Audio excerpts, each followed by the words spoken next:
Hello, everyone. If you like what I'm doing here, please consider subscribing, liking, and commenting. It would really help the channel out quite a bit. Thank you very much.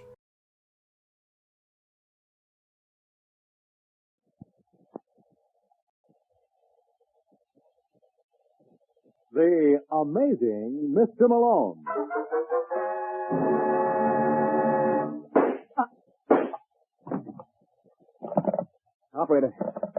Operator, step into the office of John J. Malone.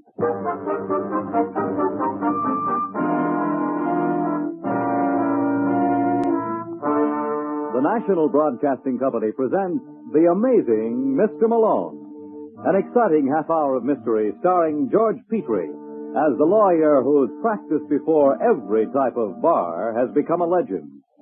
Our locale is the city of Chicago, the time, the present, and the hero of these weekly adventures, the amazing Mr. Malone.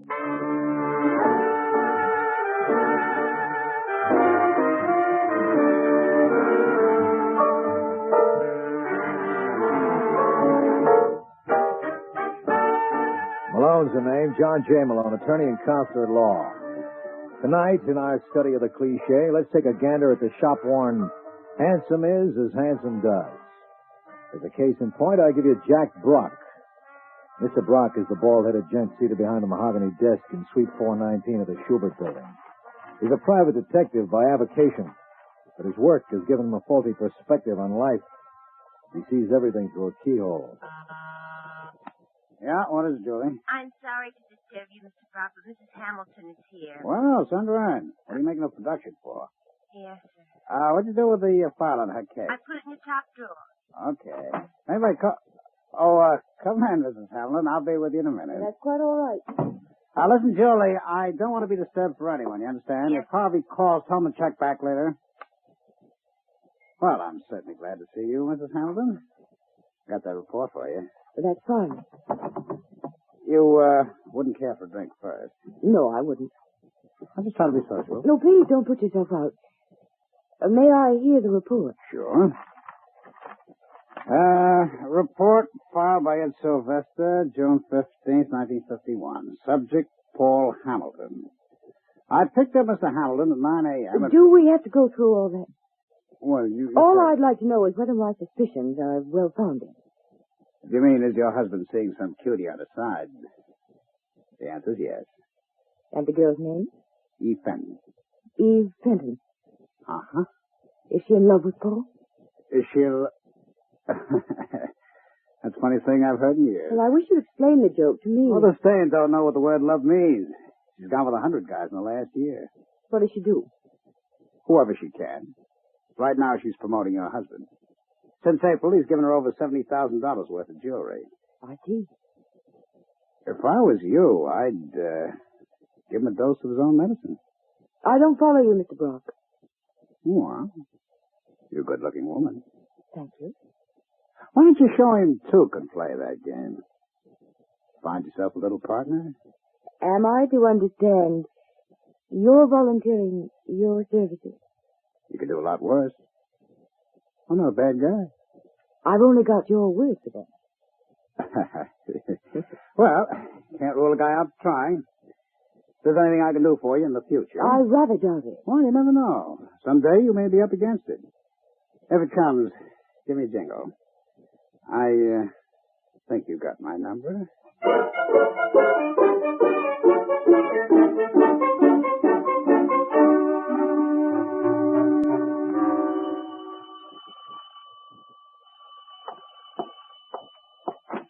Yes? Hello, Malone. Well, if it isn't Lady Hamilton. I'm not disturbing you. Not nearly enough. Come on in, lover. Let me take your coat. No, don't bother. I can't stay long. You know, Arlene, sometimes I think you don't trust me. Sometimes I don't think I do. Now, you know there's no more harm in me than in a cobra. Sit down. Do I dare? I never make a pitch for a woman who's in love with her husband. Well, that's what I want to talk to you about. Paul's got himself involved. How do you know? I consulted a private detective named Jack Brock. You didn't go to Brock. Mm-hmm. I ought to put you across my knee. Hey, that's not a bad idea. Oh, Malone, please, I'm in no mood for clowning. Who's the girl? Eve Fenton. Eve Fenton? Mm-hmm. Never heard of her. Unfortunately, Paul has. Well, what do you want me to do? Start suit for a divorce? Oh, no, don't be ridiculous. You know how I feel about it. Yeah, he appeals to your maternal instinct. When are you going to stop playing mama? That's not funny, Malone. Well, it's the truth. If you didn't watch over him like a baby... You don't understand. What's there to understand? Of course, Paul is weak, but it's not his fault. He never had to stand on his own 2 feet. His family always had money. Gee, that's sad. I guess I was lucky to be born poor. Now, look. Okay. If you don't want a divorce, what did you have in mind? I thought maybe you could talk to him. You want me to tell him about the birds and the bees and the flowers if he doesn't know by now? Malone, please. All right, Arlene. But I got a hunch it'll be like talking to myself. I'll brief you later on the dialogue.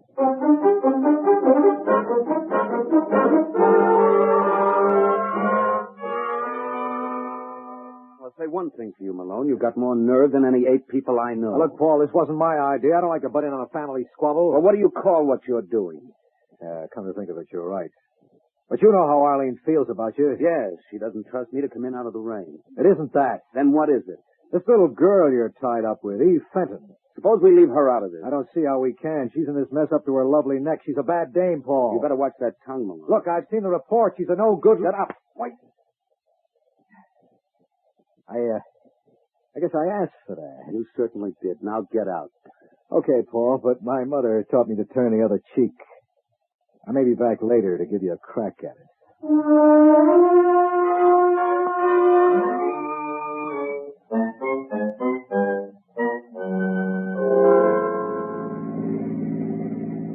I hate to heckle, Paul, but would you mind telling me what this is all about? Eve, I want to talk to you. It doesn't matter to you that I wanted to go to the cat club. Do we have to go to a night spot every time we go out? I know. You hate to see me enjoy myself. Honey, it's not that. What are we stopping here for? I told you I wanted to talk to you. Well, find some other spot. This place gives me the creep. No. Listen, do you think I'm going to sit here Eve, while please. My wife's lawyer dropped by to see me this afternoon. A man named John J. Malone. So? So he said a couple of things about you. Well, what do you want me to do? Tell me they're not true. How can I tell you if I don't know what he said? Well, he hinted that What? there were other men in your life. No. I didn't let him get away with it. Well, bully for you. Please, Eve, don't joke. You know how mad I am for you. What's the matter, baby? Little Evie hurt your feelings? Eve, I'm serious. Okay, Paul, you're asking for it. In my book, you're a first-class schmo. Eve. You don't get that hurt tone out of your voice, I'm going to be sick. Can't you act like a grown man for a change instead of a baby? What? You don't need a girl, you need a mother. And all your money isn't enough to make me take on the job. Eve, you don't know what you're saying. Oh, don't be dull. I've been dying to say it ever since the first night we met. I'll kill you for this. Keep your hands to yourself. Where'd you get that gun? Been in my purse all along. I figured someday baby might get rough and Mama might have to slacken down. Now start the car. Time you went back to the nursery.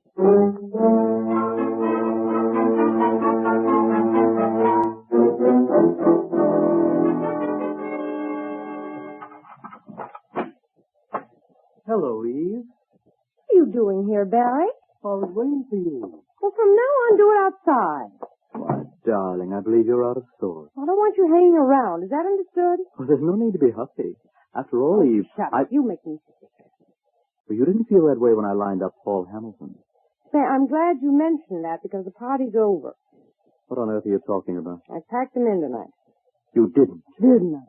You're lying. Now admit it. All right, I'm lying. You feel better now?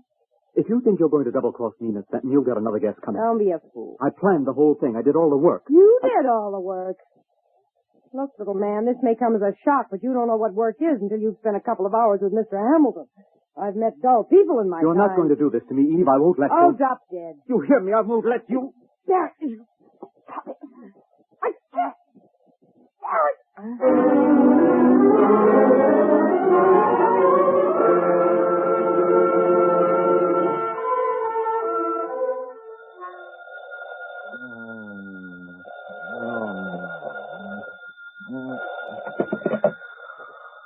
Yeah. Have I the pleasure of addressing the amazing Mr. Malone? Who's this? Now, who else would it be? You realize it's 4 in the morning, Lieutenant? Well, naturally, I wouldn't think of calling any other time. Look, do you know a lady named Arlene Hamilton? Why? Well, she's going to wind up with a lot of time on her hands. Hey, that's pretty good. What are you babbling about? Well, you know, Hamilton, time on your hands. That's a joke. You get it? Yeah, all over me. What's this about Arlene Hamilton? She knocked off a dame named Eve Fenton tonight. Eve Fenton. Uh-huh. When I think of that waste of talent... Let's see if I understand you, Brooks. You understand me all right. Where's Mrs. Hamilton now? Now, where else would she be? You coming over? You're darn right. Tell her I'll be there in 20 minutes. Try and make it 15. It's been a week since I was amazed. I don't know if I can hold out much longer. I'll be seeing you, Counselor. You are listening to The Amazing Mr. Malone.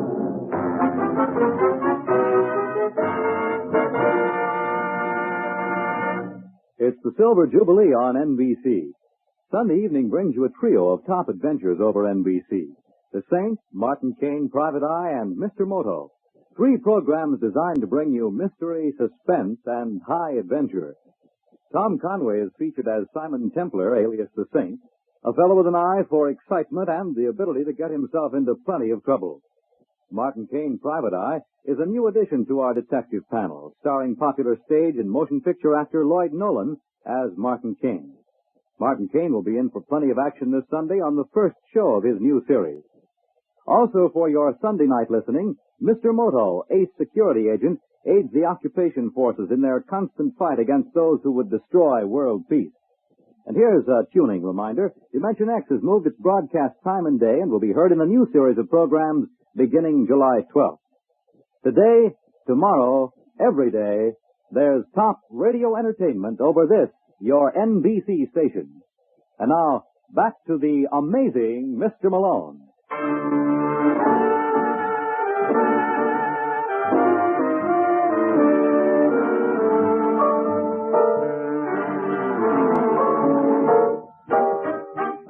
Well, that's the way it goes. Some nights can be murder, and this one was. 20 minutes after I learned Eve Fenton had been foully done in, I was down at headquarters, and when I walked in, strangely enough, I was greeted by Lieutenant Brooks with open arms. Then I noticed between them he held an axe. Well, come on in, Malone. You're just in time. Hey, will you put that thing down? Sure, just lay your head on the desk for a Are you nuts? You can kill a man with that. You know, that's roughly what I had in mind. Unfortunately, Mrs. Hamilton beat me to it. Is that the weapon used on Eve Fenton? Ah. Well, if you think Arlene Hamilton was the party who wielded it, you're crazy. Well, then that makes 2 of us. Mrs. Hamilton agrees with me. What? Take a look at this. What's that? Oh, I'm sorry. I thought you could read. Confession by Arlene Hamilton. I, Mrs. Paul Hamilton, do hereby confess of my own free will that on the evening of June... She didn't sign it. No? Take a look at the next page. Now, look, Brooks, you're not going to get away with these third-degree methods. Oh, how you do go Well, on. if you think I'm going to permit it for 1 second... Oh, I'm sorry, Lieutenant. I lost my head. Oh, that's all right, Malone. We got a signed carbon in the file. Why, you no good double... Temper. When did Arlene sign this? 5 minutes after I phoned you, she told Sussman she wanted to dictate a statement. That was it. Didn't you tell her I was on my way over? I think that's what prompted it. Now, listen, Sidney, I want to talk to her. Sussman, bring in Mrs. Hamilton. What's the matter with him? He hasn't said a word to me in weeks. Oh, well, maybe he doesn't recognize you since you had your suit pressed. As a matter of fact, I've been having a little... Excuse me, the sergeant. Oh, come on in, Arlene. What are you doing here, Malone? Well, you sent for me. Didn't they tell you I changed my mind? You're going to need someone to represent you. No, I won't. I signed a confession. Look, Arlene, let's stop kidding each other. You didn't kill Eve Fenton. Where's your motive? She took Paul away from me. So you grabbed an axe and made like George Washington? Yes. Then why weren't your fingerprints on it? How do you know they weren't? Were they? No, she wiped them off. Then that proves she didn't do it. Oh, that's what I love about you, Malone. Your logical mind. Look, Sidney, can't you see she's protecting someone? No. Who? Her husband. That's not true. Why should I? Because you got a mother complex and you think Paul needs protecting. Come to think of it, you may be right. What do you mean? The last time we had a little talk, he slapped me down. Maybe it's time I had my turn at bats. I'll let you know if I score.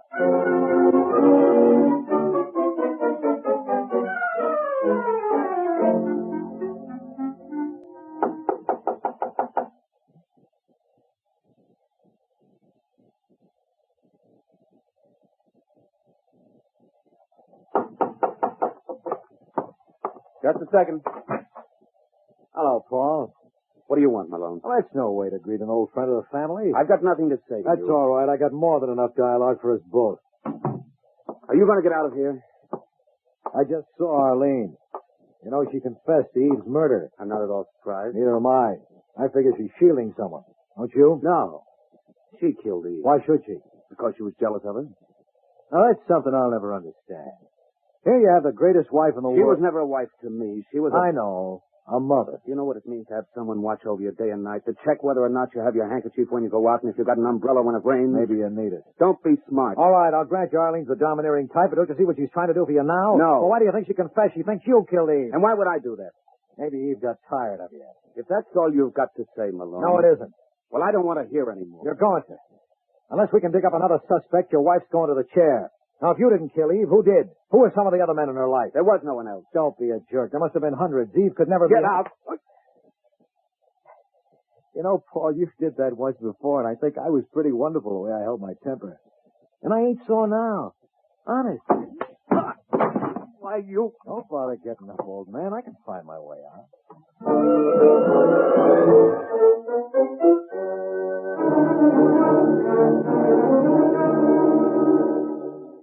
Hey, fella. Me? Yeah, I wonder if you could help me out. Where's the Belmont Arms? Oh, it's the building I just came out of. Now, that's a coincidence, boy. You live there? Why? Because I was wondering if you might know a character named Barry Phillips. What's the meaning of this? Oh, don't tell me you're him. Well, it certainly is a small world. Who are you? Brock's my name, Jack Brock. I'm a private investigator. A what? Don't you ever listen to the radio? They call them private eyes. What do you want with me? Suppose we go someplace where we can have a drink, huh? Now, I You know can it's say fine. anything you want to right here. Okay. A lady came into my office some time back. Her name was Arlene Hamilton. So? So, it seemed like her husband was seeing a cutie on the side. A little girl named, now, what was her name again? How would I know? Well, who should know better? You introduced her to him. You're insane. I never even heard of Eve Fenton. Did I say that was her name? Yes. Funny, I don't remember it. Look, Mr. Brock. B-R-O-C-K. Well, if you're quite through... No, I'm not. Imagine my surprise when I opened the paper this morning and read about this Eve Fenton being knocked off. And then I noticed a very strange oversight. Did you? Yeah. The papers didn't mention $70,000 worth of jewelry she got from Paul Hamilton. What do you suppose happened to her? I've no idea. Well, I have. I figure the killer took it. You've got your nerve. Now, don't get me wrong, Barry. I would in his place, especially if Eve double-crossed me. What do you mean by that? Just what it sounded like. Now, I know a fence who would take the stuff off our hands for 30 cents on a dollar. Get out of my way. You won't do better elsewhere. $11,000 apiece ain't to be sneezed at. Are you going to get out of my way? Okay, Barry. Don't say later I didn't give you a chance. But if I can't do business with you, I'll have to find myself another customer. Take care of yourself, fella.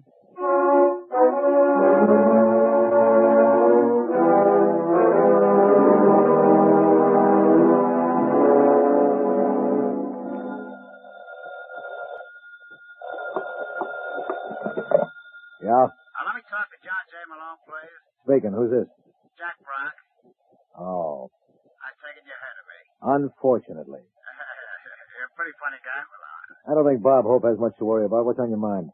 You're representing Arlene Hamilton, aren't you? So? So did she tell you I did a little work for her? Yeah.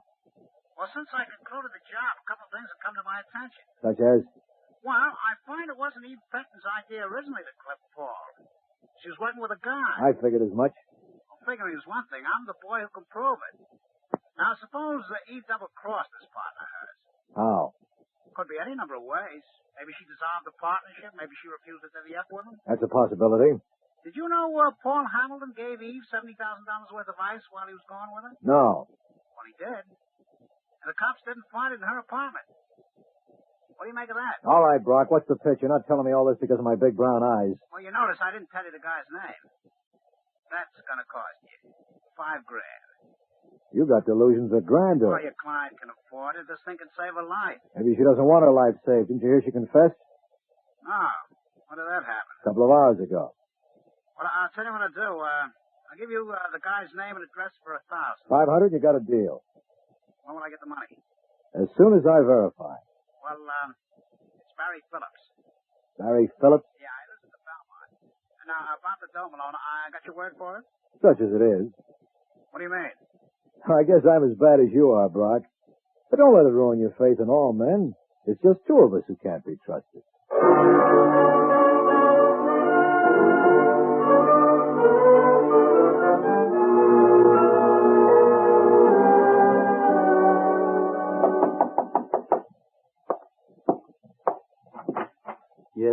for Barry Phillips. Well, Well, looks like I made it. I wasn't aware that I invited you in. I'll forgive the oversight. How look, Mr. Malone. Oh, Heard of me? naturally. I never miss you on the radio. Your first name's Ted, isn't it? That's pretty cute. You ought to be in radio yourself. Thanks. Now, what can I do for you? For one thing, you can accompany me down to police headquarters. Why should I do that? Just because you're the considerate type. I got very sensitive hands, and you wouldn't want me to ruin them by slugging you. You wouldn't dare. Don't underestimate me, Barry. This is my day for hitting people. I started with Paul Hamilton, and I just as soon finish with you. You're a lot smaller. Oh!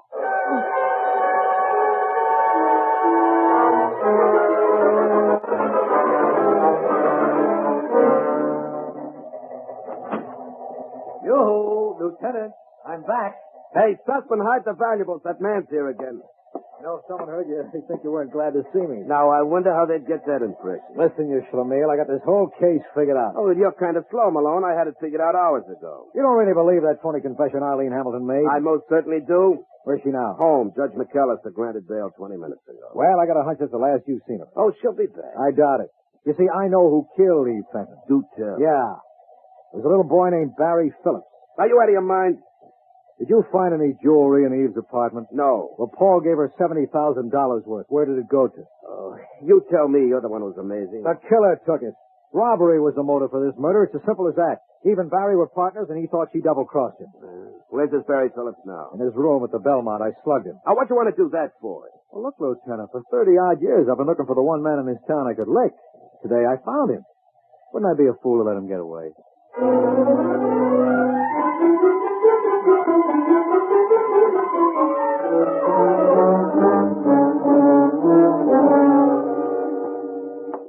Well, where do we go, Malone? Right down the end of the hall. Are you sure this Barry Phillips will be here? Positive.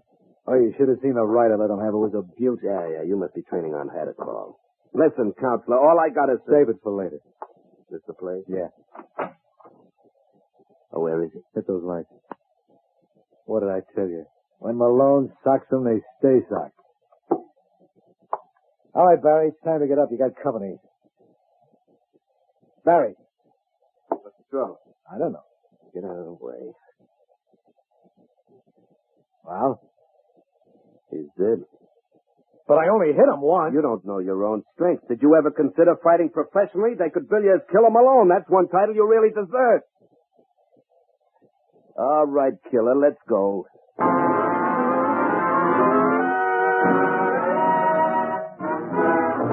You're listening to The Amazing Mr. Malone.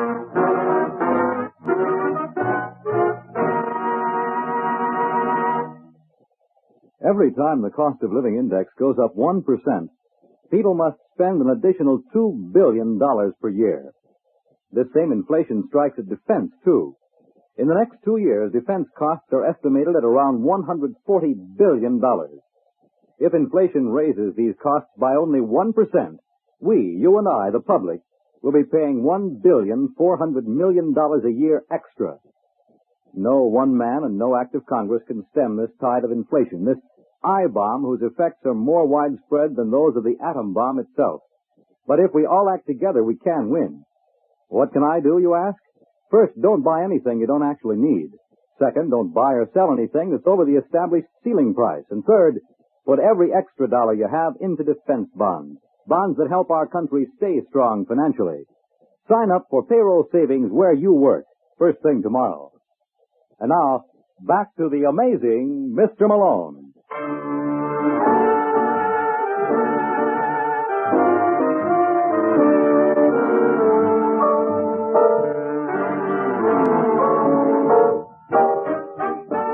I don't know why things like this always happen to me, but I suppose I shouldn't complain. If they didn't, I'd be minus a job.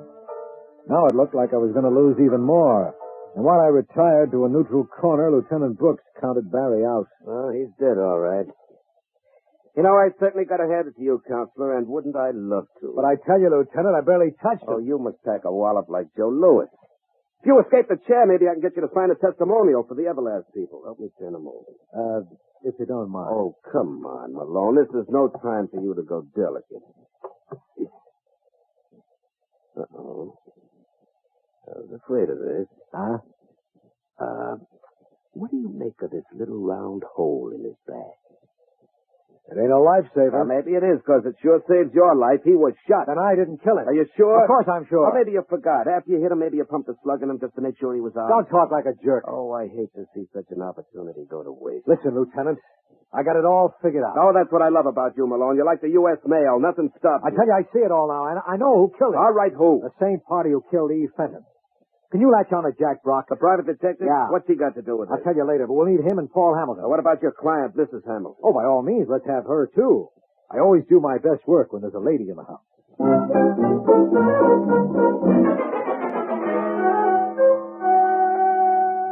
Look, Lieutenant, I think I'm entitled to an explanation. You have absolutely no right to bring me in. You've got to let him go, Lieutenant. Well, that raises a problem. Will you keep out of this, Arlene? I can look after myself. Darling, I'm sorry. I only meant... I hate to interrupt, but can a stranger get a word in edgewise? Yeah, of course, Mr. Brown. What are we waiting for, anyway? Oh, why, naturally, the star of our show. And here he comes now. Hello, folks. Well, it's about time, Malone. Your audience was getting restless. Well, we won't hold him long. At least not all three. What are you driving at? I don't know whether you heard, Brock, but there's been another murder. Anyone I know? Yeah, someone you know quite well. Barry Phillips. Remember you gave me his name on the phone? I gave you his name? Yeah, I'm glad you said that because I promised you $5 for the information, and this sort of gives me an out.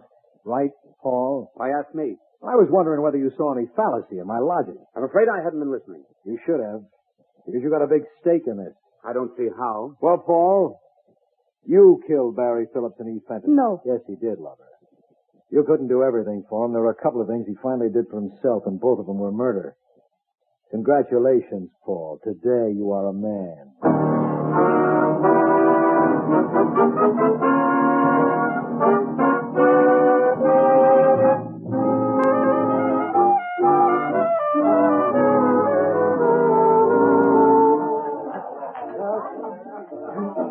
All right, Lieutenant. We've finished eating, so whenever you're ready. Whenever I'm ready for what? Well, don't you want to ask me any questions? Not particularly. Well, don't you want to know why Paul killed Eve Fenton? Oh, that's pretty obvious.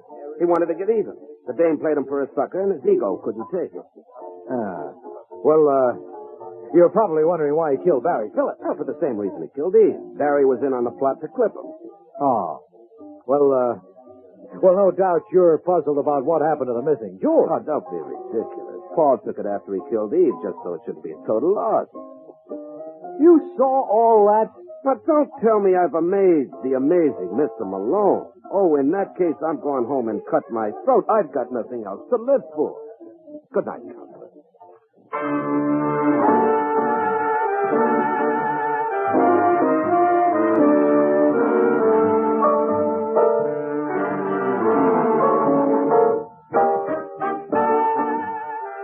Ever hear the story of the boy who tried alcohol for the first time? Surprisingly, the only teetotaler in the party wound up half shot. I'll tell you all about it next week, so why not pick me up at my office at the same time? I'll be waiting for you. Good night.